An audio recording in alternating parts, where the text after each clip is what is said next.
are these people? You brought this. Yep. Which is our arguably, well, it is and definitely was trending story over the weekend. So those of you who may not know, the Glastonbury Festival was over the weekend. If you don't want to know what it is, think of the UK's version of Coachella. This is a band, Bob Vylan, is actually a duo punk group. I've never heard of them prior to this weekend. But, and I'm sure a lot of you know, they said some stuff, well, they said a thing regarding the IDF that got them in a lot of trouble. And actually, by extension, the BBC in trouble as well. So we do not want to get popped by YouTube. So, so you can guess what they said if you do not know. Or you can go online to find out what they said that, you know, essentially got them in the news right now. But we'll play a clip. I believe this is from Sky News. We're going to have to turn on the volume at that part where they say the thing. And then we'll get into it. So hopefully I remember where they said it. And then this will also help if I do some of this. All right, ready? 3, 2, 1. Play. I said.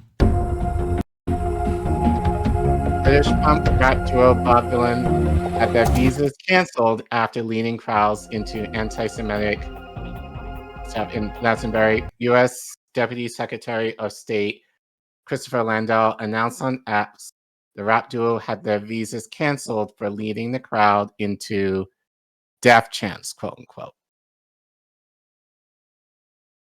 Gonna go? Here it goes. This bit, right?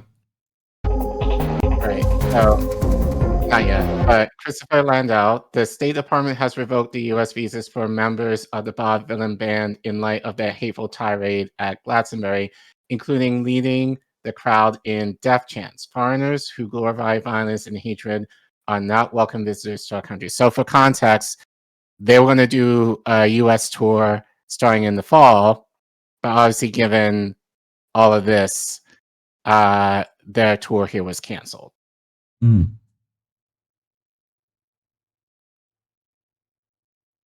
I think you can zoom. There you go.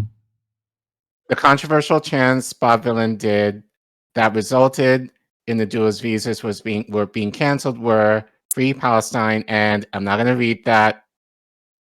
So I think it's y'all know how to here. read. Yeah. So. Nope. Nope. Yeah, it's right here. Alright, but have this one though. That. Right. Yeah. So. To the ID. I mean, y'all get it. Y'all know what's up. Y'all are singing in your heads right now. Y'all dig that shit. Bob Vylan was supposed to go on U.S. tour in late October, and the visa was canceled on alleged support for terrorism and anti-Semitism.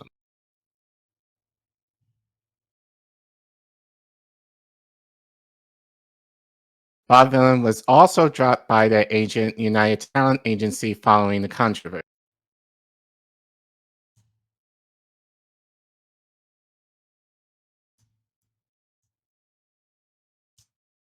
Many commenters on X slammed the rapper duo and praising the U.S. for canceling their visas. Yep.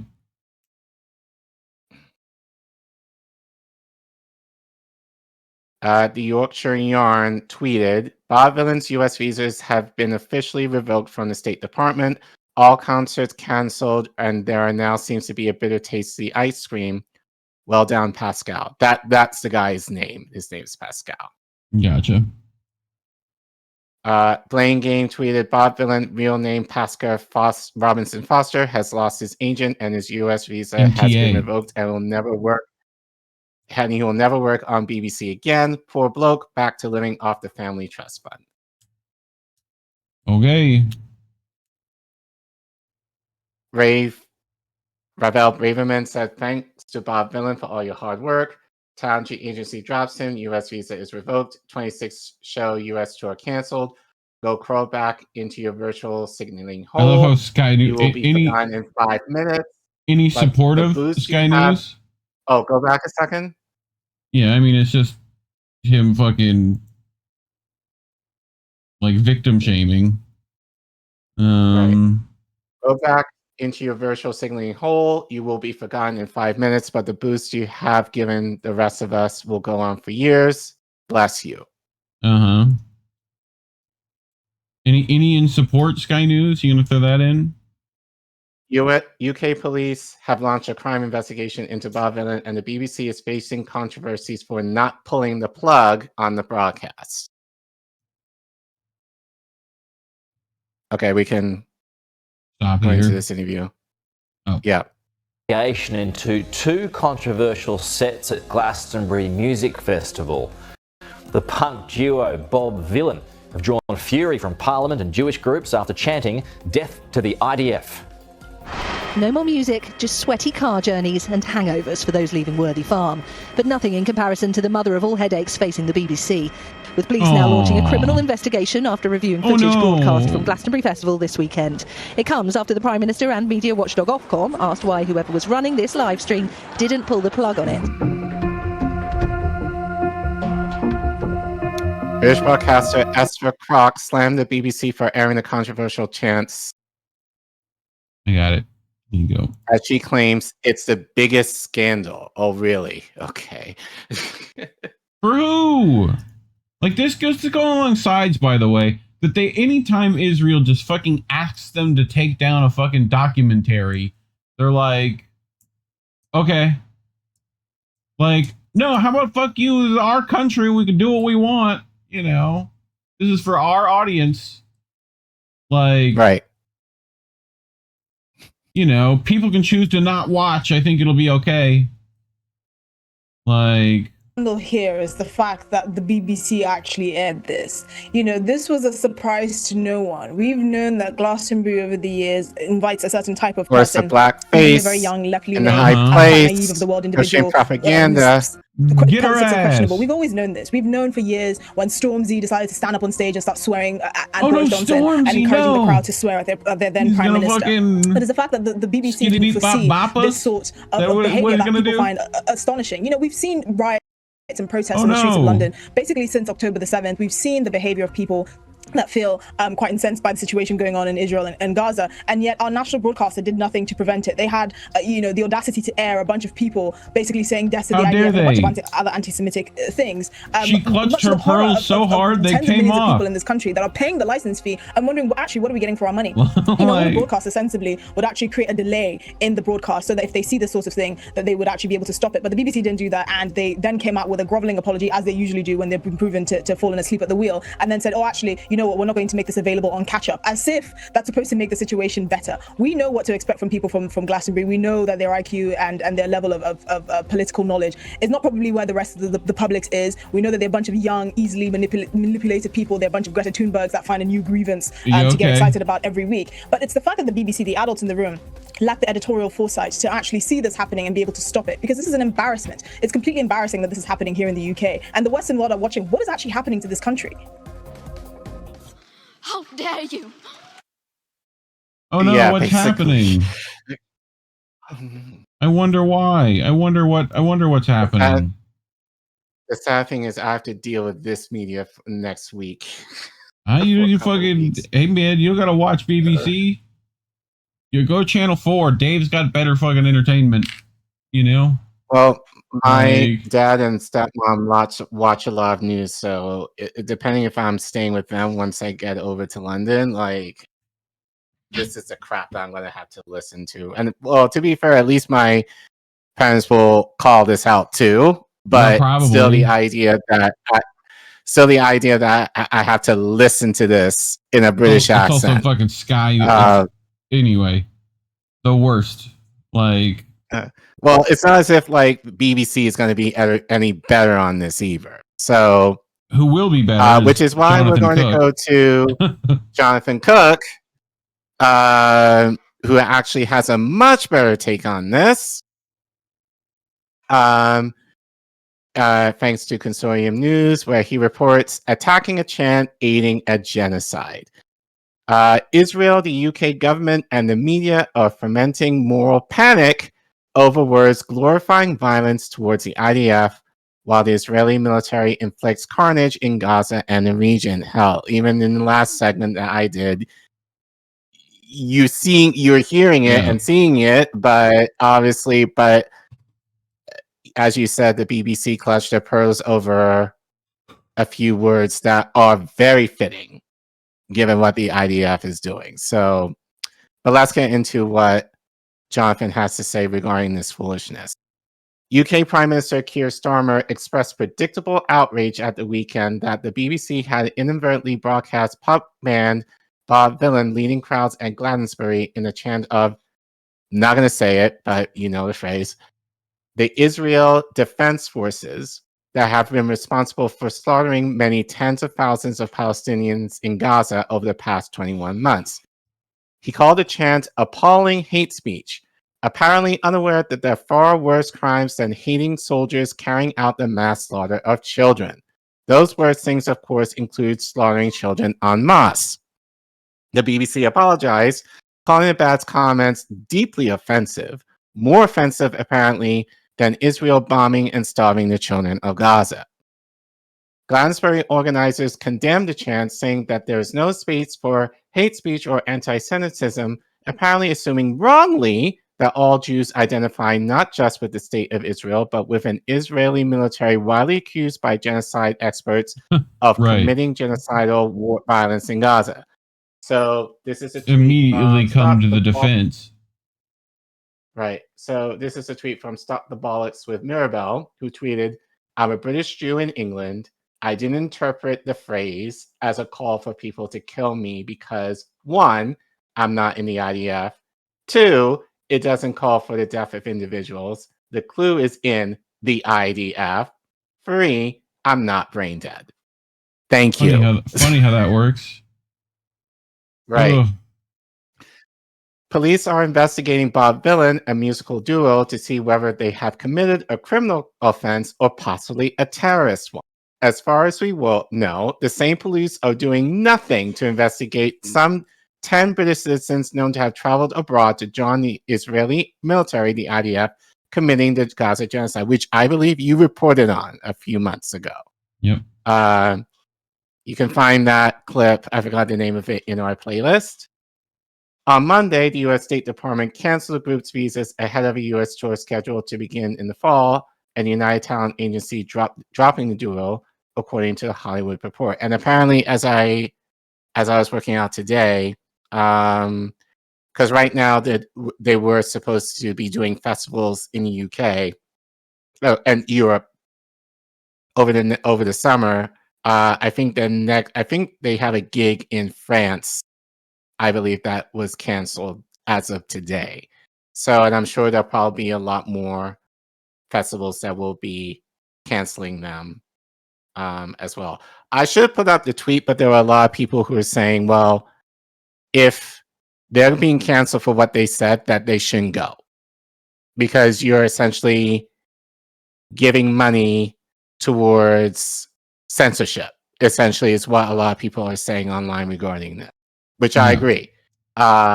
So, I mean, we're not going to tell you guys what to do if you're watching this, if you happen to watch this in the UK or Europe.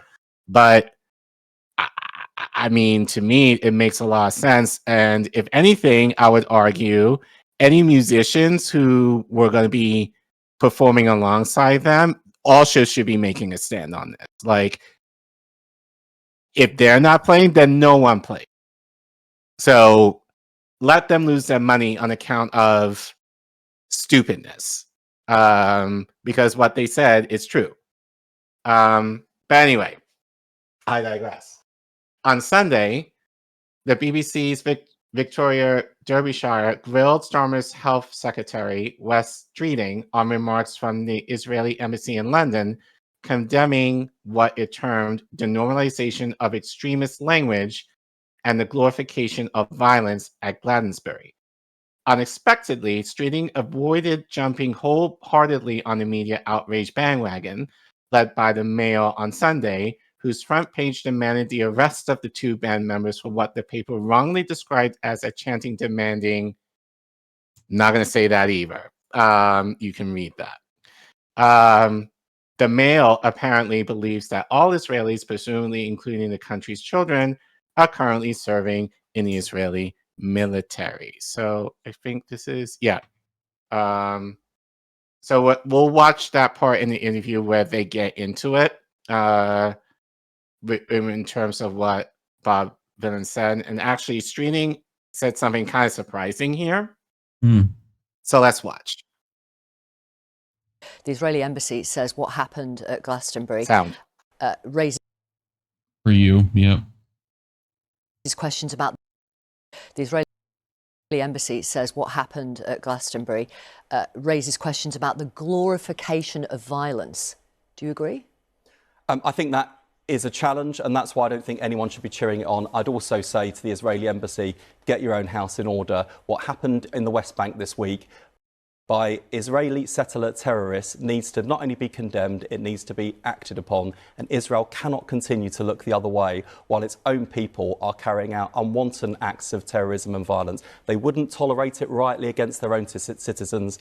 Their citizens are doing it to Palestinians, and it's got to stop. I mean, at least he said that.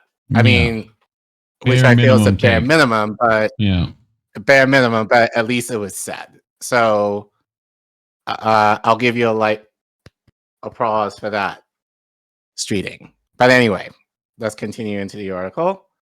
There are 4 important points to make about the interview between Derbyshire and Streeting. 1, the Israeli embassy in London, like the Israeli government it represents, has precisely no concerns about the quote-unquote glorification of violence when Israel is doing either the glorifying or the violence.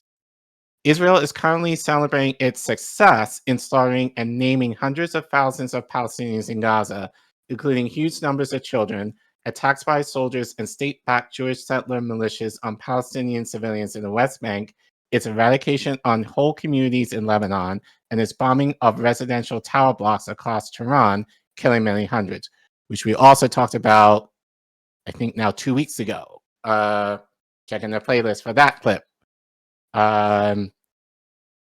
When Israel bombed Iran. Violence has been Israel's signature policy for the past 21 months and long before that. Israel has reveled in the carnage it has inflicted on populations across the region. Oh. Here it goes. Wait. Oh. Oh, no move. Okay. Wait. There we go. So, this is a tweet from the Israeli embassy in the UK. They tweeted, the embassy of Israel in the United Kingdom is deeply disturbed by the inflammatory and hateful rhetoric it spits on stage at the Glastonbury Festival. Freedom of expression is a cornerstone of democracy, but when speech crosses into indictment, hatred, and advocacy of ethnic cleansing. Huh? Yeah, dude, what? Okay, that's a stretch. Yeah, because it's the IDF is apparently all of their, but see, they're telling on themselves. It's the IDF right. is their fucking ethnicity. Like, that's, right. You know, they're just telling on themselves. Again, they started from the river to the sea chants. Like, they did, like, it's just so inherently, despicably lying. Like, we probably shouldn't even read it. You know?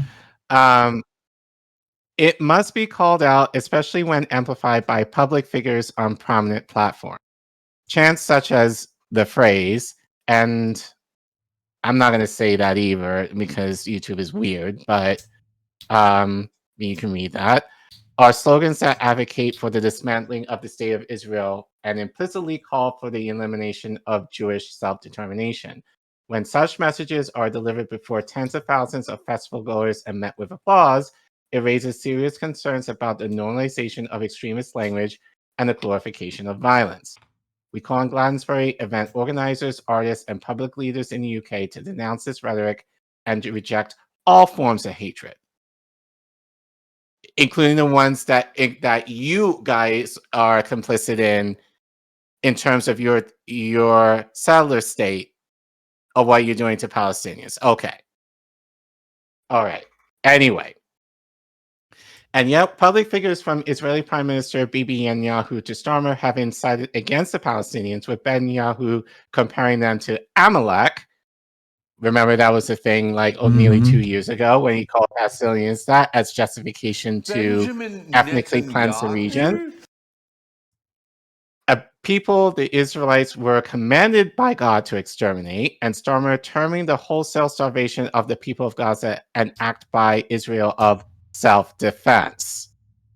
Israeli officials from Netanyahu down have advocated the ethnic cleansing of Gaza, and even more seriously, Israel has not just threatened but repeatedly carried out the ethnic cleansing of Palestinians under its belligerent rule. Yep. Move. Do the thing. There we go. 2. It is beyond ridiculous for the BBC to echo the Israeli government in prioritizing a harsh crackdown on words at Glastonbury glorifying violence towards Israeli soldiers ahead of the actual violence of genocide being committed by those Israel soldiers. The BBC has avoided criticizing the Israeli government for its actual violence, its bombing and active starvation of Palestinian civilians, and the Starmer government for colluding in that violence, or what the International Court of Justice termed more than a year ago a plausible genocide by Israel. As a recent report by the Center of Media Monitoring confirmed, the BBC has dramatically skewed its language to present Israel, the aggressor, in a more favorable light than the victim, the Palestinians of Gaza. The BBC's own whistleblowing journalists were warned that the state broadcaster has all but banned the use of the word genocide, even by experts on the matter. By arming Israel, by arming spy planes over Gaza from RAF base Arov-Tiri on Cyprus, and by providing diplomatic cover, Starmer has effectively glorified Israel's slaughter of Palestinian children in the enclave. Bob Vylan's chants of the phrase have a far more dangerous counterpart in Starmer's recital of Israel's right to defend itself, when that defense involves Israel's mercilessly starving Gaza's population of food, water, and power. Bob Vylan are a punk band. Starmer is the British Prime Minister, the man who directs Britain's foreign policy and directs its army. Right. So we'll hear from Starmer excusing Israel. Yeah, sure. Yep. Go ahead. I'm very clear. Israel does have that right to defend herself, and Hamas bears responsibility. A siege is appropriate? Cutting off power, cutting off water, Sakir? Well, I think that Israel does have that right. It is an ongoing situation. Obviously, everything should be done within international law, but I don't want to step away from the sort of core principle. It's already not being done in international law. Bring up the ICC bullshit. Survey says, like, it's already deemed internationally war crimes. So now what? It's that Israel has a right to defend herself, and Hamas bears responsibility. Okay, but as I reported on in my last segment, IDF soldiers have confirmed on the ground Hamas is not an issue. The people who are getting food at the aid sites are non-combatants. Right. On top of they Hamas are told, has broken zero fucking international laws. So right. So, sir, what are you talking about? You're just parroting talking points by Israel because you are their bitch. Yeah. And again, I don't believe, again, it's just even more callous that people with British accents are saying this bullshit. It's one thing for Americans, another thing for the British. And again, I have to deal with this starting next week. Anyway, no one, least of all the BBC, has held Israeli or British officials accountable not just for glorifying violence, but for actually carrying it out on an industrial scale for nearly 2 years. But the BBC is suddenly interested in holding to account 2 punk musicians for leading a chant, one that made a symbolic, hypothetical threat of violence against an Israeli military carrying out the ultimate form of violence, an actual genocide. In a serious media, Israel's supposed concerns about the glorification of violence and extremist language will be laughed off the stage rather than respectfully aired. So hold on. So actually no, I have a little bit more. This. Wait.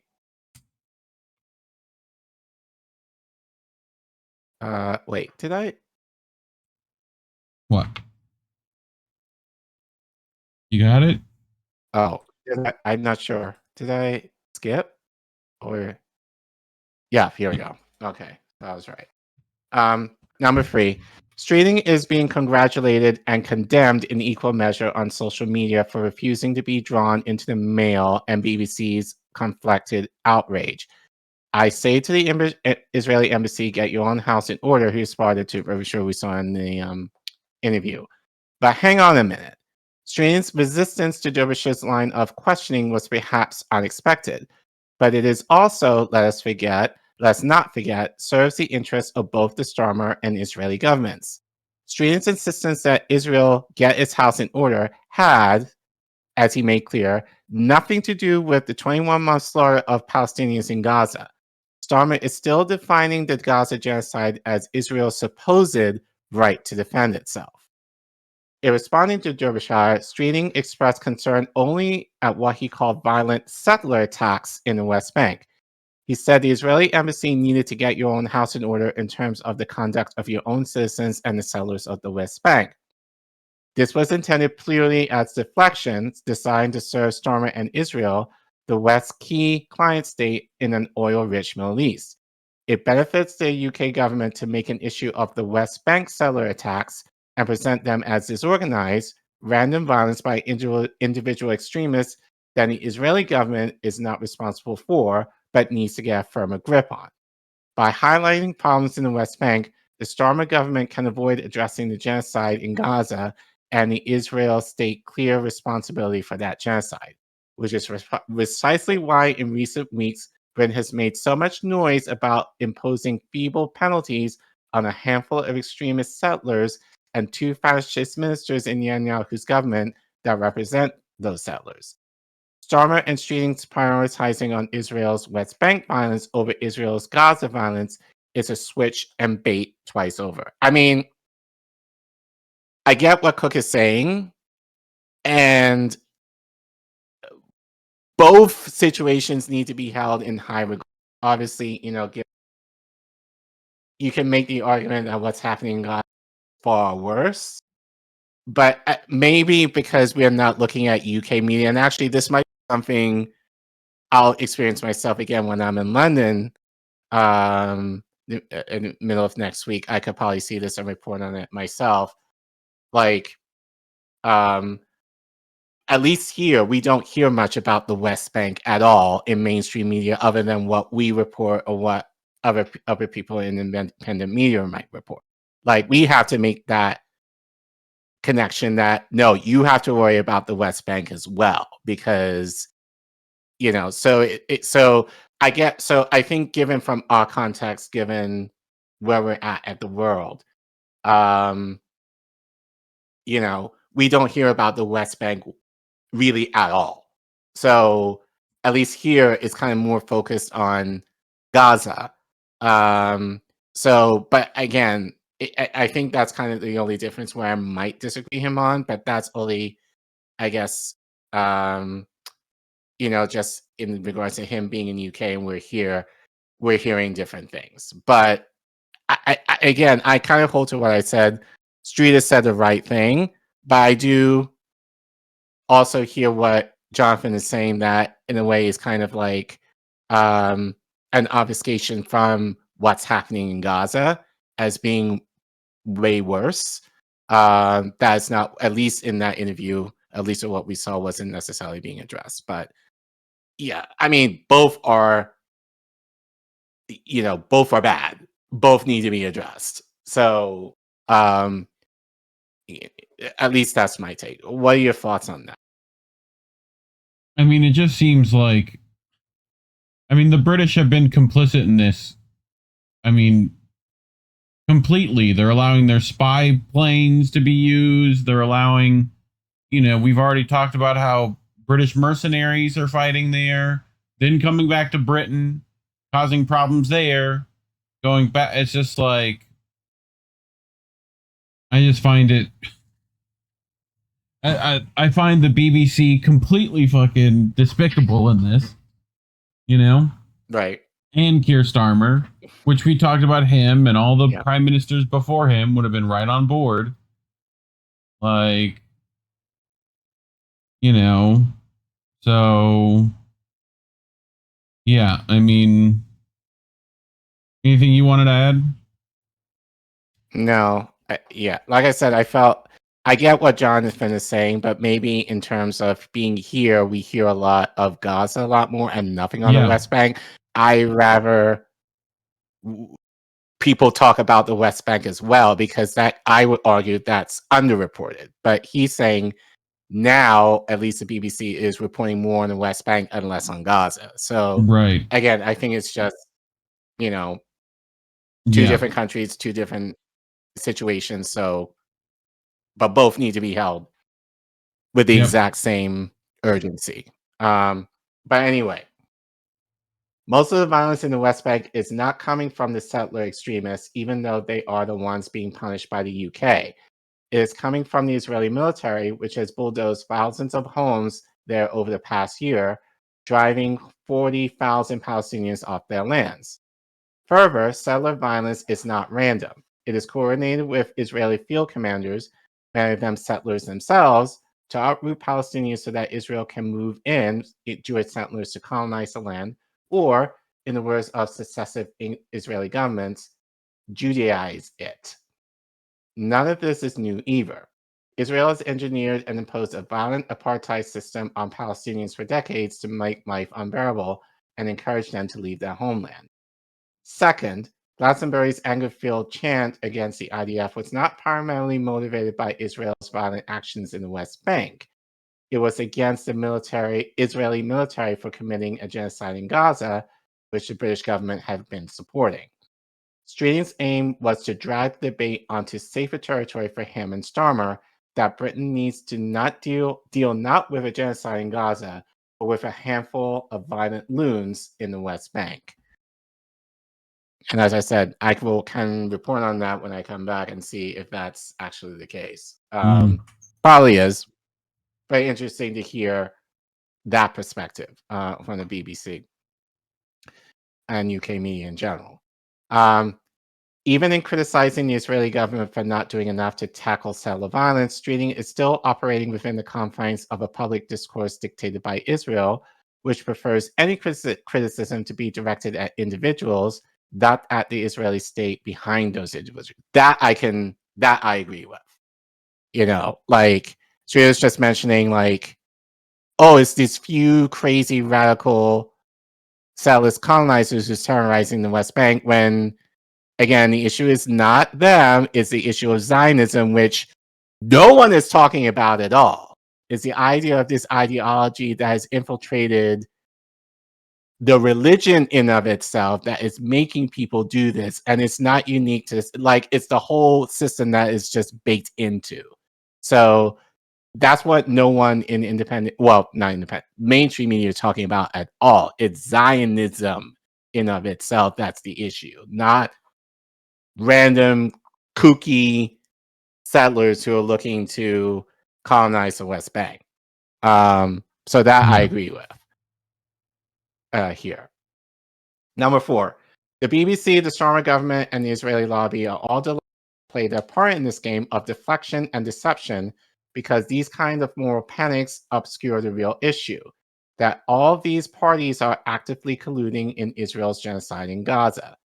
While the media and government can now have a long backwards and forwards about whether criticism of Israel's genocidal army needs to be defined in law as a criminal offense or terrorism, Israel will get a free pass to continue with the real terrorism, a genocide in Gaza. Famously, the black civil rights fighter Malcolm X observed the role of the media. They have the power to make the innocent guilty and to make the guilty innocent, and that's power. If you are not careful, the newspapers will have you hating the people who are being oppressed and loving the people who are doing the oppressing. 60 years on, nothing has changed. Yeah. Any thoughts before I move on real quick with the rest? No. I mean, other than it brings up that his bit on anti-Semitism too, you know? Yeah. Where it's like, Arab people are Semitic, you know? Mhm. But anyway. But I brought this. I'm not going to play it because it's Mark the Rebier. thing is in there. Yeah. Yeah. I should have taken a screenshot of it, honestly. But yeah, you can play it, but keep the sound off. Yeah, keep the sound off because he says it here too. But here's what I noticed, because I just happened to see this on Instagram. Fuck the IDF. Who is this Mark Rebier? He's a YouTube. He does loops. You know, very good at that. Okay, but he's American though, right? Yep. He's an American. He was saying that phrase. Yet, and I had to check last night. Nothing on him. I don't know. Like if he's nothing. He might not have an agent necessarily. I think. Right, but like he didn't get criticized. But he didn't get criticized from our government for saying anything, as far as I know. Like I checked. Like there was nothing. Like actually, there was no news on him at all. Like the only thing that was on him was within the last 6 months, but nothing here in regards to him saying that. Yeah. You know, and he's an American. So I found that kind of a little puzzling. Like, here's an American saying it. I would figure he'll be more of a risk. Yeah. Because he lives here. Like Bob Vylan live in UK. Like they live in London, I believe. So like bad there too. You know. So I found that kind of strange and a little, it feels like you're trying to make an example of these Brits for saying that, but not the American that said that, who I argue is more of an issue, America, if you're trying to renege their Bob Vylan's visas from touring here and affecting their money. You brought this. Yes. So protest songs in the 60s were so much sweeter and nicer. Master of War by Bob Dylan. Right. And I hope that you die and your death will come soon. You gotta do the voice. I'll follow your casket. You gotta do the Dylan voice. I don't know Dylan voice. You don't know the Dylan voice? Hard rains are gonna, and I hope that you die and your death will come soon. I'll follow. I mean, it's just basically Kermit the Frog, you know, by the pale afternoon, and I'll watch while you're lowered down to your deathbed, and I'll stand over your grave till I'm sure that you're dead. So, yeah. Yeah. So. And a hard rain's gonna fall. Right. So, but here's the thing, and again, I found this in the wee hours of the morning. I think I sent it to you, I think at 4 o'clock in the morning, because I was just doom scrolling Instagram at that time. So it's funny how, and I saw online that there were a lot of Zionists who were like, he had no right to say that. You put my life at risk. And like, if he wanted to make a stand, he should make a stand against the Palestinians and speak about them. Yeah. Well, if you just saw the clip where they said that, you would not necessarily think that's what they said. And again, to be fair, I didn't watch the stream, so I don't know. Yeah. But shout out to the Middle East Eye who clipped this out. This is what people are not talking about what was said. You don't have to, you can listen to this in full, but this kind of slaps in the face of people who are like, oh, they weren't talking about their Palestinian people at all, and like, yada yada yada. So, and I'm sure this is not going to get played on mainstream media at all. So, play the clip. So yeah, man, obviously we're seeing some fucked up things happening in the world, and you know, we're seeing the UK and the US be complicit in war crimes and genocide happening over there to the Palestinian people. And you know, I know we're on the BBC, that we're not going to say anything crazy, all right? Don't leave that for them lads. You know what I mean? But we have seen, unfortunately, we have seen a strange reaction to people that come out and voice support for Palestine, even though anybody with any kind of moral compass can surely tell that what is happening over there in Gaza is a tragedy. Tragedy, innit? So look, we're not pacifist punks here over at Bob Vylan Enterprises. We're not pacifist punks. We are the violent punks, because sometimes you got to get your message across with violence, because that is the only language that some people speak, unfortunately. This next song, we want to dedicate it to every single band that is using their platform to speak up for the Palestinian people and speak against the crimes that Israel, the UK and the US and much of the Western world are complicit in. So this is for all of you, like this is for Murder Capital, this is for Kneecap, this is for Amel and the Sniffers. Every single band out there using their platform to speak up for the Palestinian people. Because we must pray, hope, and wish to see a day where the Palestinian people are liberated and free from the tyranny of the Israeli government. Free, free! Free, free! Free, free! Free, free! Free, free! Free Palestine each and every single time this is pretty songs.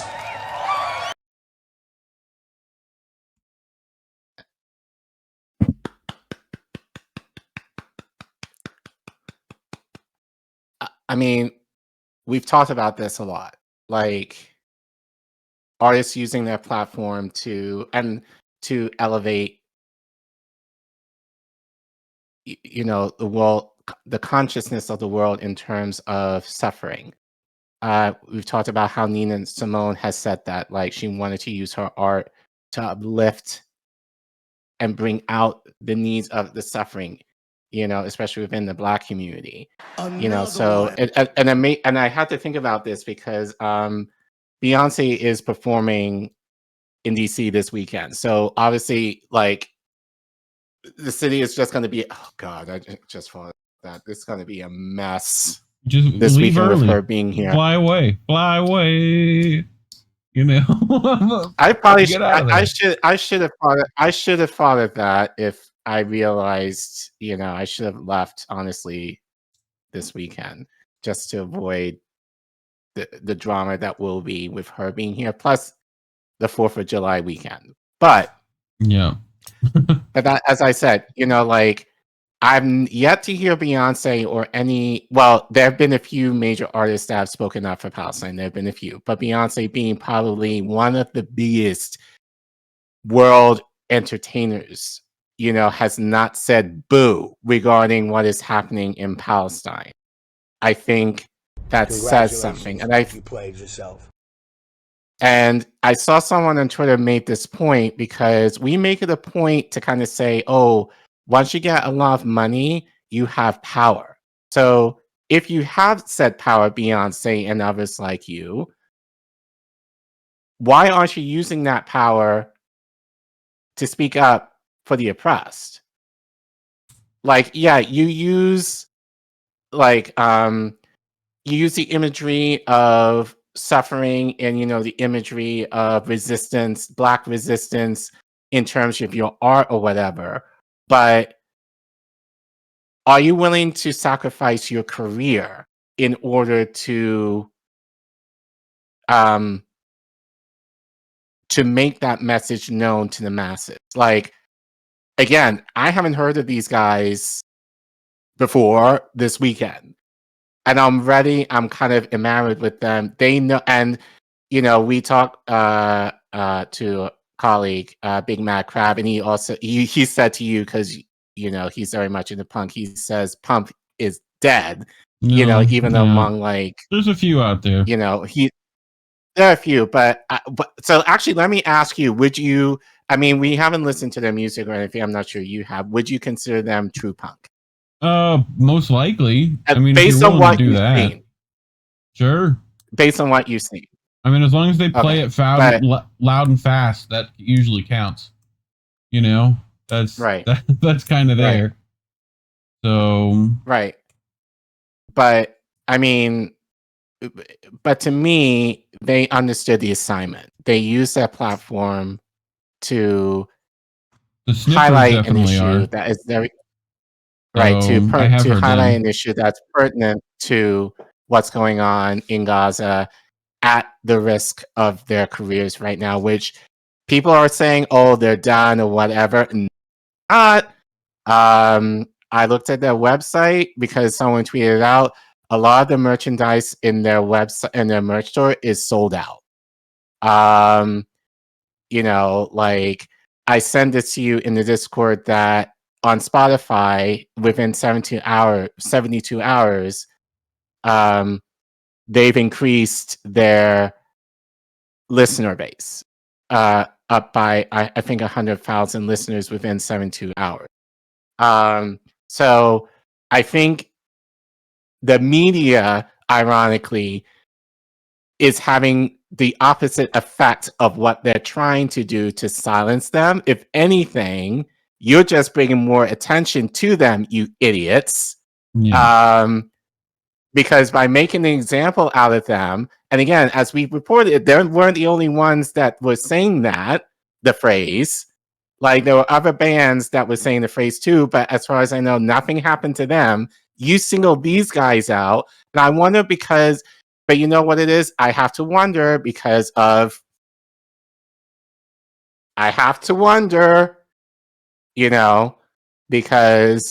they are of color. So, when Black people, and I guess he's mixed, but where Black people get a hold of revolutionary action, the media gets scared. So I feel like a lot of this is them being made an example of due to the amount of melanin that they have in their bodies. So, I mean, look, I'm going to say that, but they understood the assignment. They knew what they were doing, and I don't feel like, and really, if anything, they've doubled down on what they're doing, because even in there, and like they don't really tweet on Twitter much. I think they're more vocal on Instagram. But I did see this tweet from them. I believe last night I pulled this up, and you'll have to zoom in for this. But Bob Vylan said, "Silence is not an option. Not the first, not the last." You have to zoom in more because that's really hard to read. Yeah, hold on. You can. Let's do that. No, zoom. Is that better? A little bit more if you can. Yeah, I can read that. No. Hold on. There you go. Today, a good many people would have you believe a punk band is the #1 threat to the world peace. Let me read that again. Today, a good many people would have you believe a punk band is the #1 threat to world peace. Last week, it was a Palestinian pressure group. The week before that, it was another band. We are not for the death of Jews, Arabs, or any other race or group of people. We are for the dismantling of a violent military machine, a machine whose own soldiers were told to use unnecessary lethal force against innocent civilians waiting for aid, a machine that has destroyed much of Gaza. We, like those in the spotlight before us, are not the story. We are a distraction from the story, and whatever sanctions we receive will be a distraction.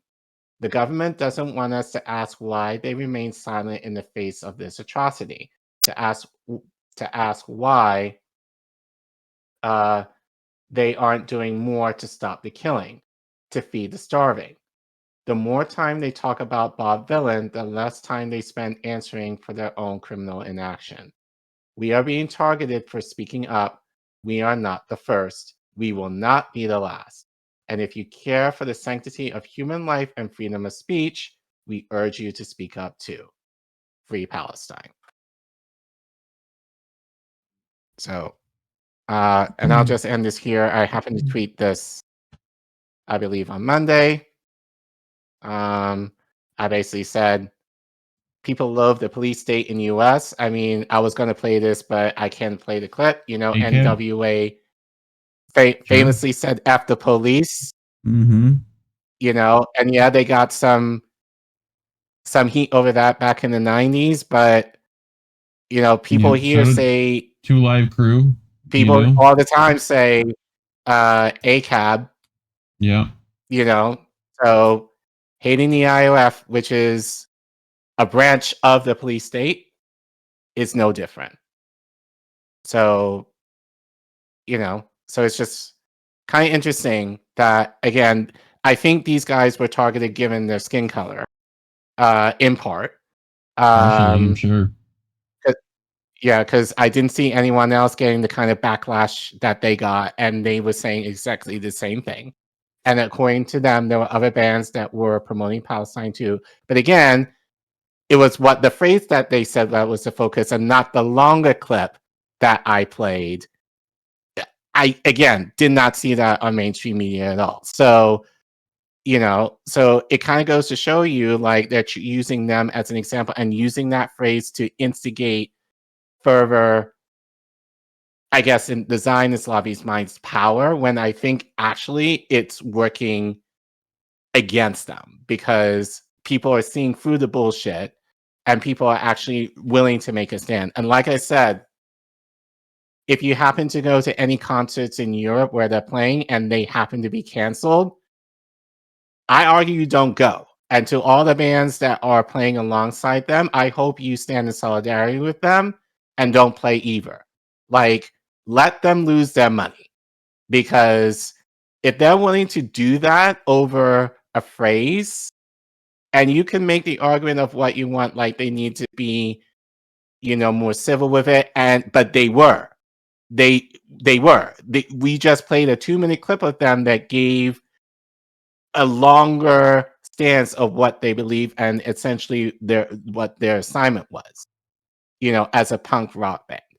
You know, so the idea that y'all didn't see that, but you clutched your pearls over a few words, and again, which is true, and well, in terms of the IOF is initiating a lot of these war crimes in Gaza, then I don't know what to say to y'all.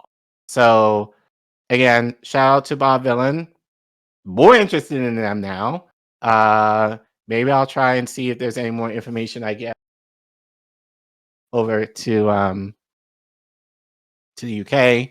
But yeah, I just feel like, you know, what they're going through is, I mean, expected, but I think highly unwarranted, given, you know, there were other bands that said the same thing, and Americans said the same thing, and nothing has happened to them. So, you know, any last thoughts before? No. we're done with this segment. No, I think that's it. I think you got it. But stories like these are why we're demonetized. So if you want to support us on the show financially, you can scan the QR code that you see on your screen, or type in the Ko-fi link that you see at the bottom of your screen. Or if you're in the YouTube chat, you can type in !donate, all one word, and the Ko-fi link will pop up, and you can donate as little as $1 there if you so desire. You can also donate on Substack, PayPal, and CashApp if you prefer, to help us pay for the bills that we need in order to keep the show and keep the network going. Obviously, we know that a lot of you are kind of tight financially, so the other way, best way, and the free way to support us is don't forget to like and subscribe, and make sure you leave a comment, whether in the chat or in the comments if you're watching this as a clip. Let us know what you think about this issue regarding this ban. Do you think what they're going through is justified? Are you more interested in knowing more about them now, given what happened to them? And do you think it could be what they're going through could be a little more racist in nature, as I was kind of saying in the segment, versus just making them an example for them saying allegedly naughty words regarding the IDF? But let us know what you think, and help us get to 3K so we're able to grow and more people can watch our content. And thanks for watching.